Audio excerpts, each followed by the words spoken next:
Dear students, today we will discuss about electric cell, a device which maintains continuous flow of charge in a circuit by a chemical reaction is called electric cell. The device which converts chemical energy into electrical energy is known as electric cell.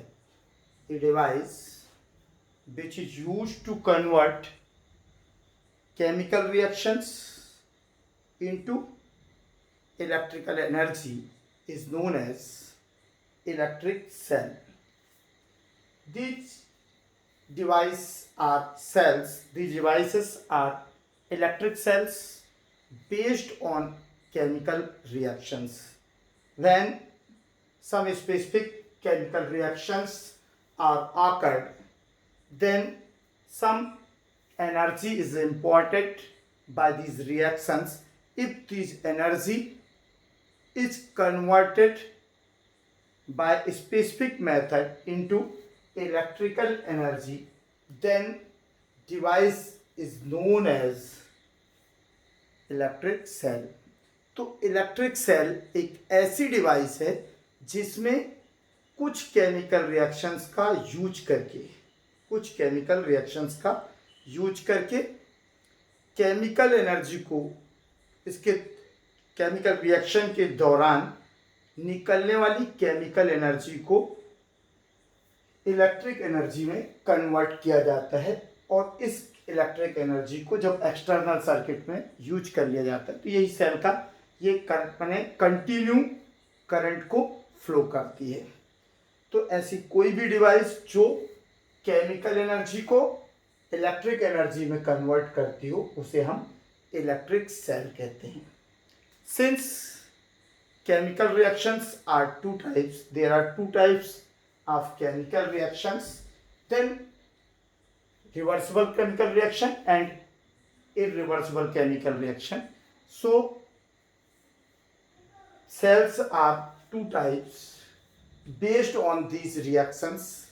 When cells depends on irreversible chemical reaction, then cells are called primary cell, and when cell are depends on reversible chemical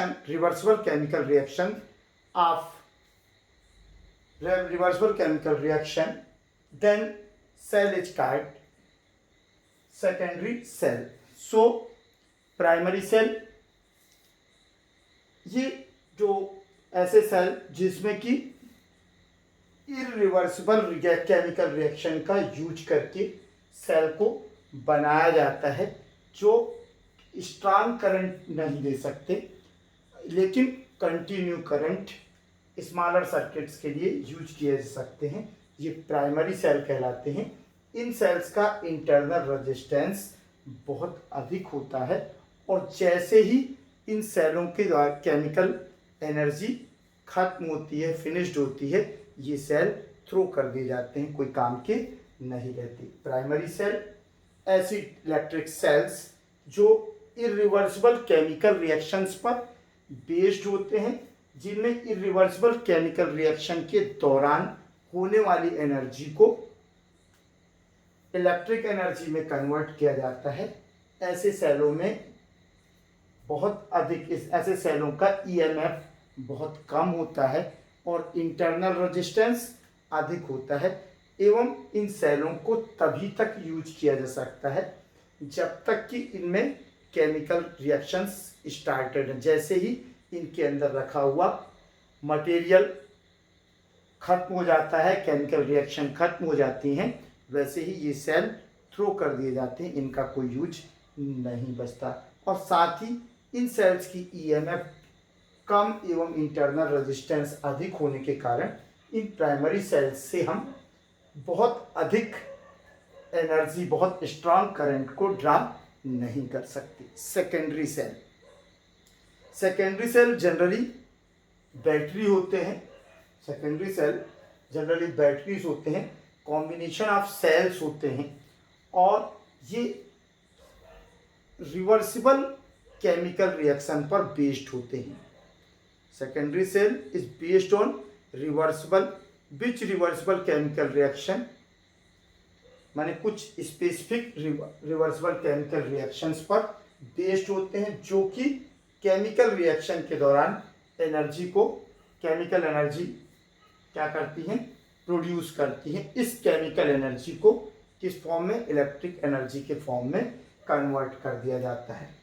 ये reversible जो reactions हैं, इनसे इन सेलों में के ख़त्म होने के बाद इनका ईएमएफ बहुत अधिक होता है, इनसे स्ट्रॉन्ग करंट ड्रा किया जा सकता है, और इनमें जैसे ही केमिकल रिएक्शन खत्म होती है इन्हें थ्रो नहीं किया जाता, बल्कि इन्हें फिर से इलेक्ट्रिक एनर्जी के द्वारा, इलेक्ट्रिक एनर्जी के थ्रू केमिकल एनर्जी को स्टोर करते हैं, और फिर जब इससे करंट लेते हैं, जब सेकेंडरी सेल से एक्सटर्नल सर्किट में करंट लिया जाता है, तो वही केमिकल एनर्जी, जो इलेक्ट्रिकल एनर्जी केमिकल एनर्जी के रूप में स्टोर होती है इन सेल्स में, वो केमिकल एनर्जी को इलेक्ट्रिकल एनर्जी में कन्वर्ट कर देती है और continuous flow of current external circuit में देती है। इसका इंटरनल रेजिस्टेंस बहुत कम होता है, इनका सेकेंडरी सेल्स का इंटरनल रेजिस्टेंस बहुत कम होता है, ये लगभग 0.1 ओम टू 0.2 ओम होता है, और इनका ईएमएफ अधिक होने के कारण इनसे स्ट्रॉन्ग करंट लिया जा सकता है। तो यहाँ पर सेल्स 2 टाइप्स होते हैं, जैसे डेनियल सेल स्टैंडर्ड सेल है जिसका ईएमएफ 1.08 होता है, और आपका जो लेड एक्यूमुलेटर है, निकल सेल है, ये क्या है, सेकेंडरी सेल है, जो आपके घरों में यूज होते हैं, वो सेकेंडरी सेल्स हैं। तो प्राइमरी, अब यहाँ पर एक क्वेश्चन उठता है, difference between primary cell and secondary cell. First difference क्या है, primary cell is based on irreversible chemical reaction while secondary cell is based on reversible chemical reaction. EMF of primary cell is very smaller while EMF of secondary cell is always greater than primary cell.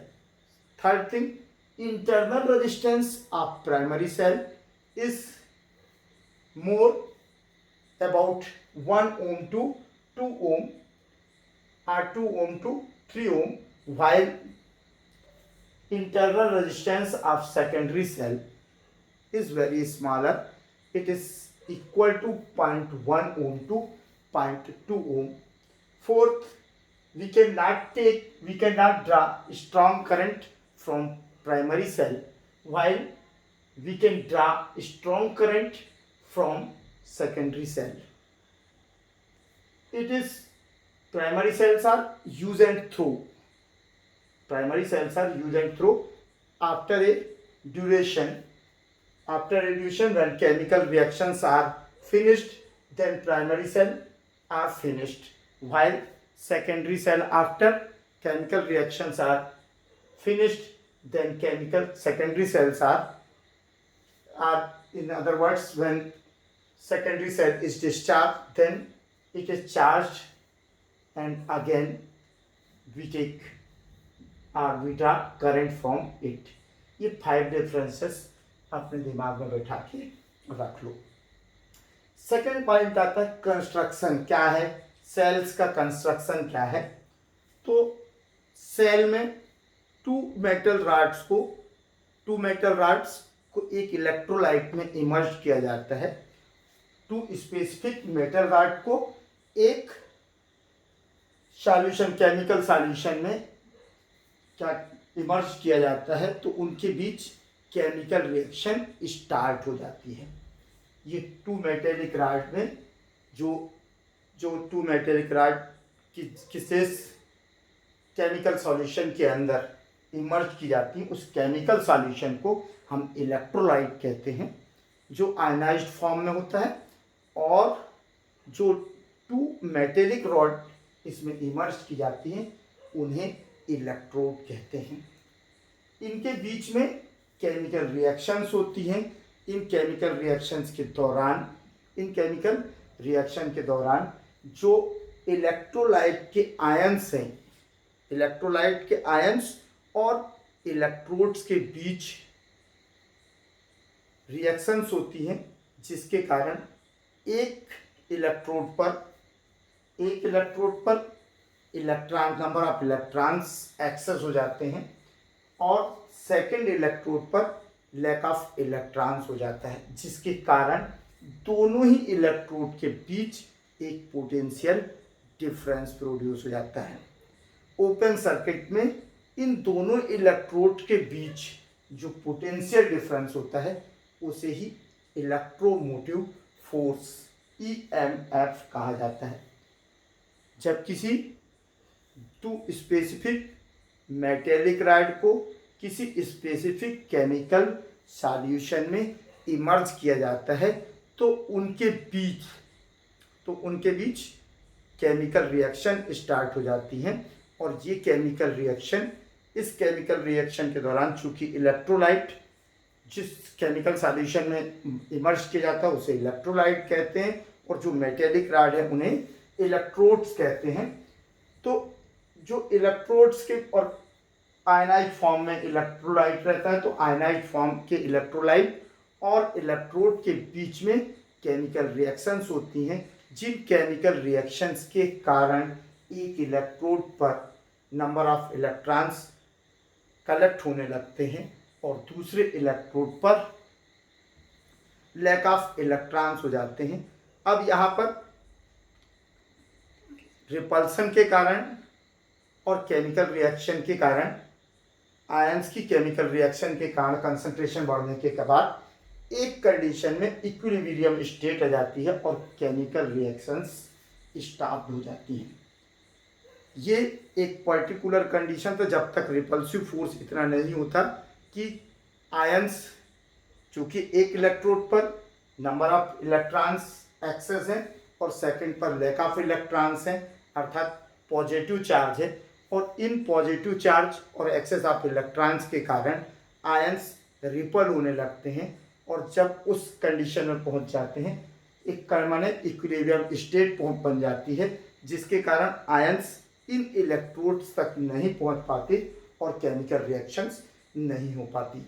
लेकिन जैसे ही किसी external wire के द्वारा इन दोनों electrode को जोड़ दिया जाता है, कनेक्ट कर दिया जाता है, तो एक्सेस इलेक्ट्रॉन जिस पर से इलेक्ट्रॉन लैक ऑफ इलेक्ट्रॉन्स की ओर चलने लगते हैं। जिस इलेक्ट्रोड पर इलेक्ट्रॉन का एक्सेस होता है या अधिक संख्या में इलेक्ट्रॉन स्टोर रहते हैं उस इलेक्ट्रोड को कैथोड कहते हैं और जिस पर लैक ऑफ इलेक्ट्रॉन्स होता है उसे एनोड कहा जाता है। तो सेल के 3 पार्ट हो गए, एनोड, कैथोड, इलेक्ट्रोलाइट। सेल क्या है? सेल का कंस्ट्रक्शन क्या है कि सेल में एक पर्टिकुलर केमिकल सॉल्यूशन जिसे कि हम इलेक्ट्रोलाइट कहते हैं जो कि आयनाइज्ड फॉर्म में होता है और प्रत्येक सेल के लिए डिफर हो सकता है, और जैसे डेनियल सेल में ये डाइल्यूट H2SO4 लिया जाता है। तो और इलेक्ट्रोड 2 मेटेलिक रॉड होती हैं, 2 मेटेलिक रॉड इलेक्ट्रोलाइट में इमर्ज होती हैं और जैसे ही इमर्ज की जाती हैं मेटेलिक रॉड और इलेक्ट्रोलाइट के बीच रिएक्शंस स्टार्ट हो जाते हैं। जो इलेक्ट्रोलाइट के आयंस हैं वो मेटेलिक रॉड से रिएक्शंस करते हैं, जिसके कारण मेटेलिक रॉड पर इलेक्ट्रॉन्स एक्सेस हो जाते हैं और सेकंड मेटेलिक रॉड पर लैक ऑफ इलेक्ट्रॉन्स हो जाता है।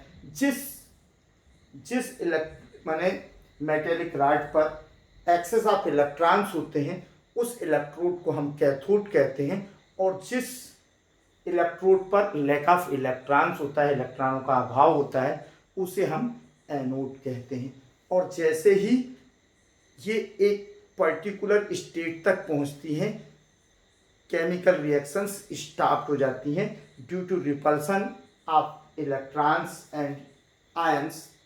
इलेक्ट्रॉन जब अधिक संख्या में वहाँ हो जाते हैं तो आने वाले आयंस को रिपल करते हैं और इस रिपल्सन के कारण केमिकल रिएक्शंस स्टॉप हो जाती हैं और एक इक्विलिब्रियम स्टेट बन जाती है। और ये इक्विलिब्रियम स्टेट तब तक नहीं ब्रेक होती जब तक कि दोनों इलेक्ट्रोड को किसी एक्सटर्नल वायर के द्वारा कनेक्ट ना किया जाए। और जैसे ही किसी एक्सटर्नल वायर के द्वारा इन इलेक्ट्रोड्स को कनेक्ट किया जाता है तो इलेक्ट्रॉन्स कैथोड से एनोड की ओर फ्लो होने लगते हैं, जिसके कारण एक्सटर्नल सर्किट में current anode to cathode flow होता है, जिसके कारण current cathode to anode, anode to cathode flow होने लगता है और इक्विलिब्रियम स्टेट, सेल के अंदर इक्विलिब्रियम स्टेट ब्रेक हो जाती है और केमिकल रिएक्शन स्टार्ट हो जाती है। और ये तब तक चलते रहती हैं जब तक कि करंट फ्लो होते रहता है। लेकिन सेल के अंदर यहाँ पर करंट का फ्लो एनोड टू कैथोड होता है। सेल के अंदर करंट जो कि आयनाइज्ड फॉर्म में चलता है वो कैथोड टू एनोड होता है। अर्थात एक्सटर्नल सर्किट में current anode to cathode flow होता है, जबकि इंटरनल सर्किट, सेल के इंटरनल सर्किट में current cathode to anode flow होता है। और जब करंट आयनाइज्ड फॉर्म में कैथोड टू एनोड फ्लो होता है तो आयंस के कैथोड और एनोड के इलेक्ट्रोलाइट में चलने के कारण जो रेस्ट्रिक्शंस, जो ऑब्स्ट्रक्शंस क्रिएट किए जाते हैं, उस ऑब्स्ट्रक्शंस को सेल का इंटरनल रेजिस्टेंस कहते हैं। जब किसी सेल से एक्सटर्नल सर्किट में करंट लिया जाता है या जब किसी सेल के कैथोड और एनोड के बीच एक वायर को कनेक्ट कर दिया जाता है तो इलेक्ट्रॉन्स कैथोड से एनोड की ओर फ्लो होते हैं। और जब इलेक्ट्रॉन कैथोड से एनोड की ओर फ्लो होते हैं तो करंट, सेल से करंट आउटर या एक्सटर्नल सर्किट में एनोड से कैथोड की ओर फ्लो होता है। जब करंट एनोड से कैथोड की ओर फ्लो होता है तो सेल के अंदर की इक्विलिब्रियम स्टेट, केमिकल रिएक्शन की इक्विलिब्रियम स्टेट ब्रेक हो जाती है और केमिकल रिएक्शन स्टार्ट हो जाती है। केमिकल रिएक्शन स्टार्ट होने के कारण सेल के अंदर, inside the cell, current flows from cathode to anode, and when current flows from cathode to anode in the form of ions, then obstructions are offered by the electrolyte.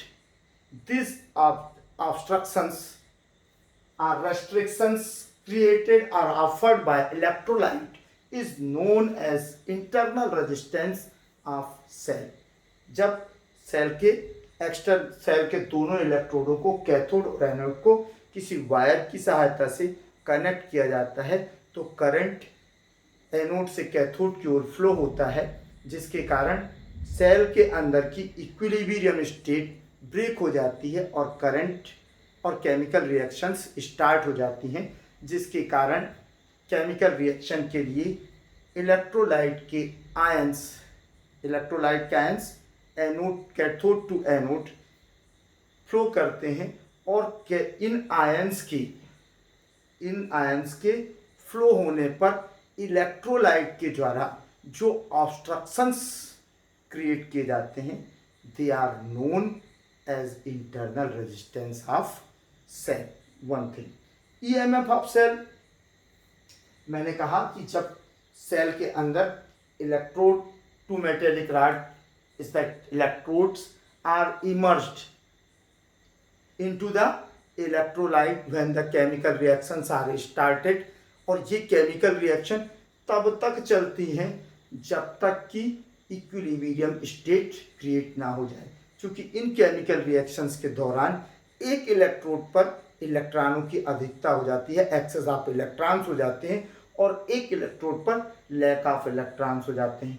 तो जब access of electrons होते हैं तो same electron माने polar होने के कारण ये रिपल करते हैं। तो एक कंडीशन ऐसी आती है कि इलेक्ट्रोड्स पर एक्सेस ऑफ इलेक्ट्रॉन्स अपनी ओर आने वाले आयंस को रिपल करना शुरू कर देते हैं। इसी तरह एनोड भी अपने पास आने वाले आयंस को, केमिकल रिएक्शन के लिए आने वाले आयंस को रिपल करना स्टार्ट कर देता है और इस कंडीशन को हम कहते हैं इक्विलिब्रियम स्टेट। तो सेल के अंदर एक इक्विलिब्रियम केमिकल रिएक्शंस की एक इक्विलिब्रियम स्टेट क्रिएट हो जाती है। इस कंडीशन में एक इलेक्ट्रोड के पास एक्सेस ऑफ इलेक्ट्रॉन्स है जिसे कि हम कैथोड कहते हैं और एक के पास लैक ऑफ इलेक्ट्रॉन्स है जिसे कि हम एनोड कहते हैं। यदि हम दोनों को सम कर दें तो दोनों के बीच एक डिफरेंस, पोटेंशियल डिफरेंस प्रोड्यूस हो जाता है। ओपन सर्किट में potential difference between both electrode of cell, potential difference of both electrode of cell in any open circuit of cell is known as electromotive force. Electromotive force क्या है? तो electromotive force जो है किसी cell के open circuit में जब उससे किसी सेल से जब करंट ना लिया जा रहा हो अर्थात ओपन हो, तब उसके दोनों इलेक्ट्रोड के बीच का जो पोटेंशियल डिफरेंस है उसे ही हम इलेक्ट्रोमोटिव फोर्स कहते हैं। या दूसरे शब्दों में हम कह सकते हैं कि जब किसी सेल से करंट ड्रा किया जाता है, एक्सटर्नल सर्किट में ड्रा किया जाता है, तो यूनिट चार्ज को कंप्लीट सर्किट में फ्लो करने के लिए जितनी एनर्जी सेल से विड्रा की जाती है that is known as electromotive force of cell. When cell is connected in any external circuit, then to flow unit charge in a complete circuit, external plus internal circuit of cell, जो energy which energy is imparted by the cell is known as EMF। किसी cell से unit charge को complete circuit में flow करने के लिए cell से ली गई कुल एनर्जी को क्या कहा जाता है? इलेक्ट्रोमोटिव फोर्स कहा जाता है। अब इसके बाद आते हैं पोटेंशियल डिफरेंस। वाइल जब किसी सेल से करंट ड्रा किया जा रहा हो उस कंडीशन में सेल के दोनों टर्मिनल या दोनों इलेक्ट्रोडों के बीच का पोटेंशियल डिफरेंस टर्मिनल वोल्टेज कहलाता है। और ये टर्मिनल वोल्टेज हमेशा ही, ये टर्मिनल वोल्टेज सदैव इलेक्ट्रोमोटिव फोर्स से कम होता है। क्योंकि टर्मिनल वोल्टेज सेल से करंट लेने पर दोनों टर्मिनल के बीच का वोल्टेज है, इस कारण दोनों सेल के बीच का वोल्टेज, दोनों सेल के इलेक्ट्रोडों के बीच का वोल्टेज है, अर्थात एक्सटर्नल सर्किट का पोटेंशियल डिफरेंस है जो कि सेल के ईएमएफ से हमेशा कम होता है। क्योंकि इसमें से क्या कम हो जाता है? सेल का इंटरनल रेजिस्टेंस के कारण जो करंट, जो पोटेंशियल डिफरेंस होता है वो ईएमएफ से सब्ट्रैक्ट हो जाता है। इस कारण से पोटेंशियल डिफरेंस या टर्मिनल वोल्टेज हमेशा ही इलेक्ट्रोमोटिव फोर्स से कम होता है। तो इलेक्ट्रोमोटिव फोर्स क्या है? अब यदि डिफरेंसेस बात कर लें, पोटेंशियल टर्मिनल वोल्टेज और difference between electromotive force and terminal voltage, it is taken in the open circuit of cell, EMF is taken in the open circuit of cell while potential difference is taken in the closed circuit of cell। एक को हम electromotive force को हमेशा हम किस में लेते हैं? सेल के ओपन सर्किट में, या ये कह सकते हैं कि सेल के ओपन सर्किट में टर्मिनल वोल्टेज, दोनों इलेक्ट्रॉनों के बीच का टर्मिनल वोल्टेज इलेक्ट्रोमोटिव फोर्स होता है। लेकिन तो सेल के एक्सटर्नल सर्किट में, सेल को एक्सटर्नल सर्किट में या क्लोज सर्किट में सेल के दोनों इलेक्ट्रोडों या दोनों टर्मिनल के बीच पोटेंशियल डिफरेंस को, पीडी को हम क्या कहते हैं? टर्मिनल वोल्टेज कहते हैं। E is always greater than potential difference or terminal voltage। EMF, value of EMF will be always greater than terminal voltage in closed circuit। जब क्लोज सर्किट क्लोज्ड है तो इस कंडीशन में ईएमएफ की value हमेशा ही potential difference से अधिक होगी। और इसमें टर्मिनल वोल्टेज में जाए तो terminal voltage is always less then electromotive force. Terminal voltage is always less then electromotive force. ठीक है, तो दो ये मेजर डिफरेंस है किसके किसके, ईएमएफ और difference between EMF and potential difference. When current is drawn from the cell, the EMF is always greater than its terminal voltage. और एक और ध्यान रखना, while charging the cell, जब सेकेंडरी सेल की कंडीशन हो और सेल चार्ज किए जा रहे हो, while charging the cell, then terminal voltage is always greater than EMF. चूंकि रिएक्शंस उल्टी हो जाती हैं, रिवर्सिबल हो जाती हैं, जिसके कारण जब किसी सेल को चार्ज किया जाता रहता है तब टर्मिनल वोल्टेज ईएमएफ से अधिक होता है। जब तब during charging a cell the terminal voltage is greater than the EMF.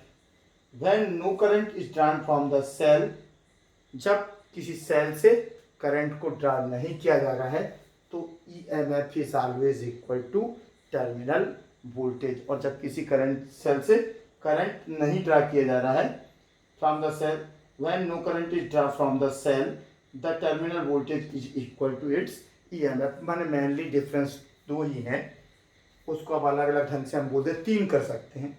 कि फर्स्ट डिफरेंस ये है कि इसको ओपन सर्किट में लिया जाता है, पोटेंशियल डिफरेंस तो सॉरी EMF ओपन सर्किट में दोनों टर्मिनल का के बीच का पोटेंशियल डिफरेंस है, और जो आपका टर्मिनल वोल्टेज है वो क्लोज्ड सर्किट में दोनों टर्मिनल के बीच का पोटेंशियल डिफरेंस है।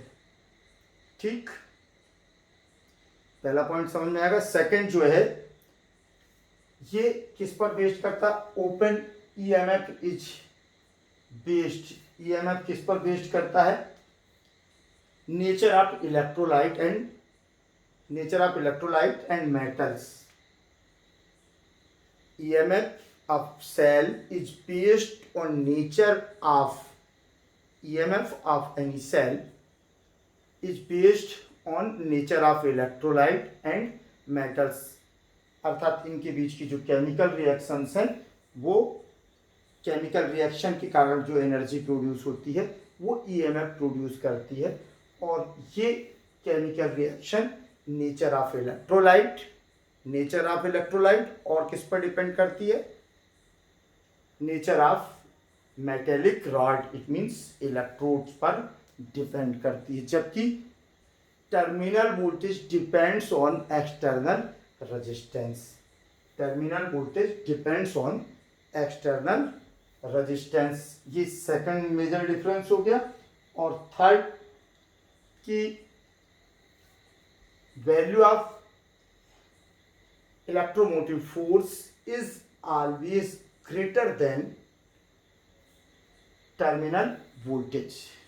टर्मिनल वोल्टेज एक्सटर्नल सर्किट का टोटल रेजिस्टेंस है, और टर्मिनल वोल्टेज एक्सटर्नल सर्किट का टोटल रेजिस्टेंस, एक्सटर्नल सर्किट का पोटेंशियल डिफरेंस है। जबकि जो EMF है वो कंप्लीट सर्किट का पोटेंशियल डिफरेंस है। तो कंप्लीट सर्किट लेने पे EMF is always greater than terminal voltage. और टर्मिनल वोल्टेज हम लिख सकते हैं terminal voltage is always less than क्या, EMF। और when cell is charging then terminal voltage is always greater than EMF। ये एक और हो गया चौथा कि टर्मिनल वोल्टेज चार्जिंग के समय में टर्मिनल वोल्टेज EMF से अधिक होता है। तो ये आपके रहे टर्मिनल वोल्टेज और EMF में डिफरेंस। इंटरनल रेजिस्टेंस भी अपन ने पढ़ लिया। अब Next question, what is internal resistance of a cell and on which factor it depends? What is internal resistance of cell? The resistance offered by the electrolyte of the cell to the flow of current between its electrode inside the cell is called internal resistance of the cell. The resistance offered by the electrolyte of the cell inside the cell to the flow of current between its electrode is called internal resistance of the cell. किसी cell से current draw करते समय किसी cell से current draw करते समय external circuit में current draw करते समय सेल के अंदर inside the cell current flows from cathode to anode in the form of ions and electrolytes offered obstructions. Electrolyte offers obstruction in the path of flow of current inside the cell between both electrodes from cathode to anode is known as internal resistance of cell. या दूसरे शब्दों में कह सकते हैं कि किसी cell से धारा किसी सेल से करंट लिए जाते समय सेल के अंदर कैथोड से एनोड की ओर फ्लो होने वाले करंट के मार्ग में करंट के पाथ में इलेक्ट्रोलाइट के द्वारा जो रेजिस्टेंस क्रिएट किया जाता है that resistance is known as internal resistance of cell. The resistance offered by the electrolyte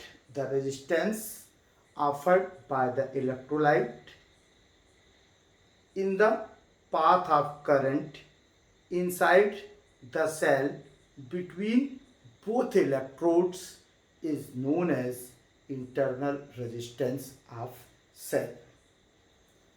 The resistance which is offered by electrolyte in the path of current between both electrodes of cell inside the cell is known as internal resistance of cell. Internal resistance of cell depends on the following factors. First, nature of the electrolyte. EMF and internal resistance both depends on nature of electrolyte. Second, it is directly proportional to the concentration of the electrolyte. जितना अधिक concentrate electrolyte होगा, यदि electrolyte बहुत अधिक concentrate है तो जितना अधिक इलेक्ट्रोलाइट कंसंट्रेट होगा ठीक उतना ही रेजिस्टेंस इलेक्ट्रोलाइट के द्वारा ऑफर किया जाएगा. इलेक्ट्रोलाइट के कंसंट्रेट होने पर आयंस को इलेक्ट्रोलाइट में मूव करने में अधिक रेजिस्टेंस ऑफर किया जाएगा जिससे इंटरनल रेजिस्टेंस इंक्रीज होगा. When we increase concentration of electrolyte then internal resistance is also increased. Due to this reason electrolyte is always taken in dilute form and it is in the form of ions. Okay. Third, proportional to the distance between electrodes. Since ions are current flows from cathode to anode inside the cell when current is taken from any cell. Since we know that current flows from cathode to anode inside the cell when current is drawn from any cell into the external circuit. Due to this reason, if the distance between electrodes is increased, then internal resistance is also increased.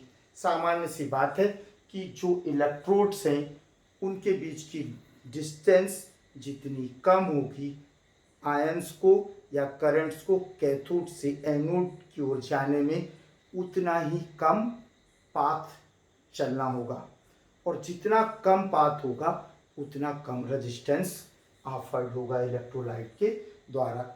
इसलिए यदि cell के इलेक्ट्रोडों के बीच की distance को increase किया जाए तो internal resistance increase होगा, और यदि डिक्रीज किया जाए तो इंटरनल रेजिस्टेंस डिक्रीज होगा। It varies inversely as the common area of the electrodes immersed in electrolyte. चूँकि इंटरनल रेजिस्टेंस जो है केमिकल रिएक्शंस इलेक्ट्रोलाइट्स और मेटेलिक रॉड के बीच में या इलेक्ट्रोड्स के बीच में होती हैं, तो चूँकि जितना अधिक से अधिक पार्ट इलेक्ट्रोलाइट्स में डूबा होगा या इमर्स्ड होगा, उतनी अधिक रिएक्शन आसानी से होंगी।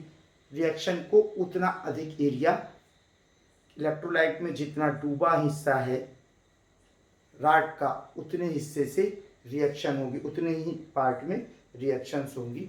तो यदि अधिक से अधिक पार्ट इलेक्ट्रोड्स का इमर्स्ड हो इलेक्ट्रोलाइट में तो इंटरनल रेजिस्टेंस कम होगा, और यदि इमर्स्ड पार्ट को कम कर दिया जाए तो इंटरनल रेजिस्टेंस इंक्रीज हो जाएगा, क्योंकि इक्विलिब्रियम स्टेट आने तक की केमिकल रिएक्शन के लिए उन्हें कम स्पेस से अधिक रिएक्शंस करनी होगी।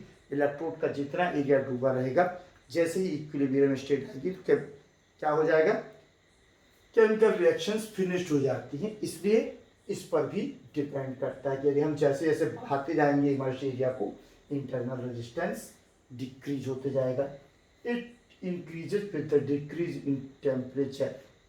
It increases, internal resistance increases with the decrease in temperature. When we increase temperature of electrolyte, जब हम इलेक्ट्रोलाइट को गर्म करते हैं या हीट देते हैं तो उसका कंसंट्रेशन कम होता है, वो डाइल्यूट होता है, और उनके आयंस का मोबिलाइजेशन इंक्रीज हो जाता है, जिसके कारण इंटरनल रेजिस्टेंस कम होता है।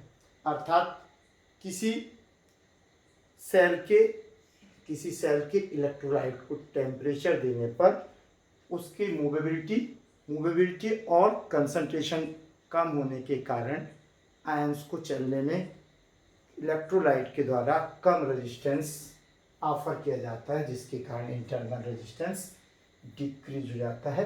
तो what is internal resistance and on which factor it depends, ये एक क्वेश्चन का आंसर और हो गया। अब इसके बाद जो है वो ये है कि what is relation, establish relation between EMF and internal resistance.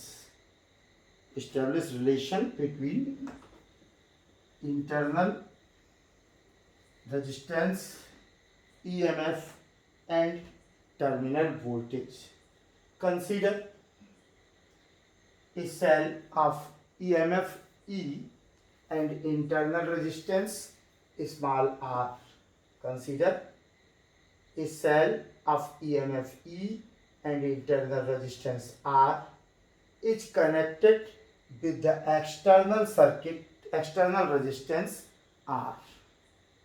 Consider a electric cell of EMF E and internal resistance R is connected with the external resistance R. If current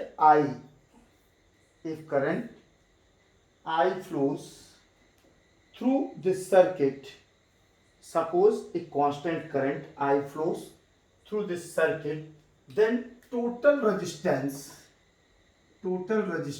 of circuit, total resistance of the circuit is equal to capital R plus small R, ये दोनों series में connect होंगे। तो total resistance कितना हो गया? External resistance plus internal resistance of cell. Since current I is equal to total EMF of cell, upon total resistance of the circuit। तो total resistance of the circuit, so I is equal to total EMF of cell is E and resistance is R plus R. Now we can write it I R plus I into R is equal to E. Since according to Ohm's law,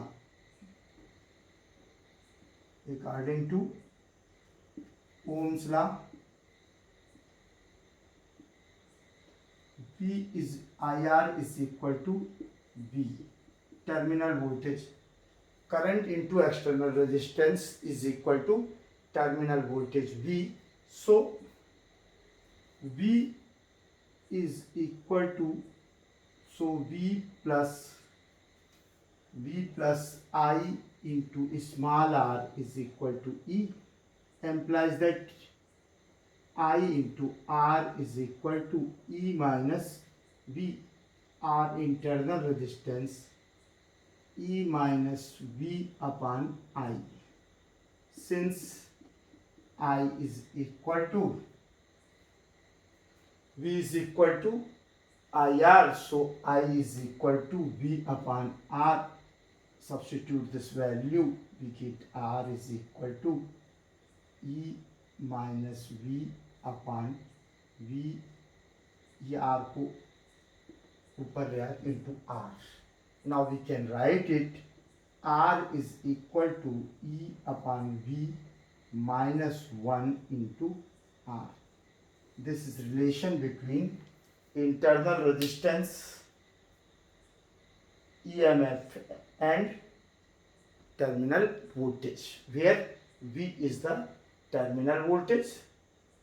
बहुत simple सा relation है, 3 marks के question में कभी भी उठाया जा सकता है। तो हमने क्या किया, consider a cell of EMF E and internal resistance R is connected with the external resistance R।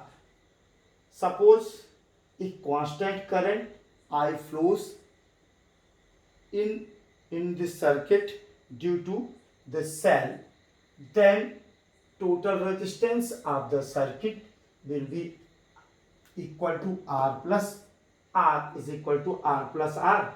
So current I equal to, since current I is equal to total EMF of cell upon total resistance of the circuit, I is equal to E upon R plus R. By cross multiplication we get I into R plus I into R is equal to E.